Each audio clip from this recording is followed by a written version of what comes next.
ఎర్రచందనం స్మగ్లింగ్ నిరోధానికి కేంద్ర ప్రభుత్వం గట్టి చర్యలు తీసుకుంటుందని కేంద్ర హోంశాఖ మంత్రి బండి సంజయ్ తెలిపారు. తిరుమల శ్రీవారిని గురువారం ఉదయం కేంద్ర హోంశాఖ మంత్రి బండి సంజయ్ దర్శించి మొక్కులు తీర్చుకున్నారు.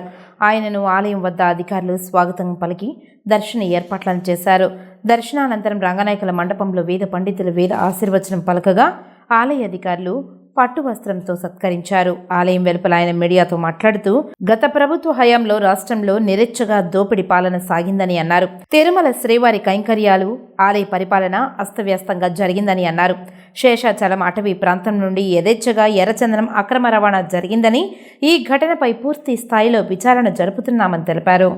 ఏడుకొండలవాడు కేవలం 7 కొండలకే పరిమితం కాకుండా ప్రపంచవ్యాప్తంగా వ్యాప్తి చెందినటువంటి దేవదేవాదుడు ఆ శ్రీ వెంకటేశ్వర స్వామి. కాబట్టి అటువంటి స్వామివారిని దర్శించుకోవడం చాలా సంతోషం. ఇంకా చూస్తుంటే మనం ఇప్పుడు ప్రశాంతమైన వాతావరణం ఉంది. ఒక భక్తియుత ధార్మిక వాతావరణంలో నిర్వహణ కొనసాగుతూ ఉన్నది.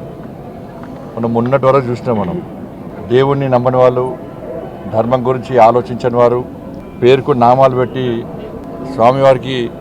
స్వామివారి ఆస్తులకు పంగనామాలు పెట్టేటువంటి ఆ నయవంచకులు పోయి నిత్యం వెంకటేశ్వర నామస్మరణతో ఆ స్వామివారికి సేవ చేసేటువంటి సేవకుల రాజ్యం వచ్చింది. వాళ్ళు ఇవాళ రాజకీయ నిరుద్యోగులకు పునరావాస కేంద్రంగా పదవుల కోసం ఇన్ని రోజులుగా ఈ టీటీడీని వాడుకునే ప్రయత్నం చాలామంది చేశారు. నేను చాలా సందర్భాల్లో చెప్పినాను, మేము ఎవరు కూడా ఏ మతానికి వ్యతిరేకం కాదు, ఏ వ్యక్తులకు వ్యతిరేకం కాదు, ఏ మతానికి కించపరిచే వ్యక్తులం కాదు.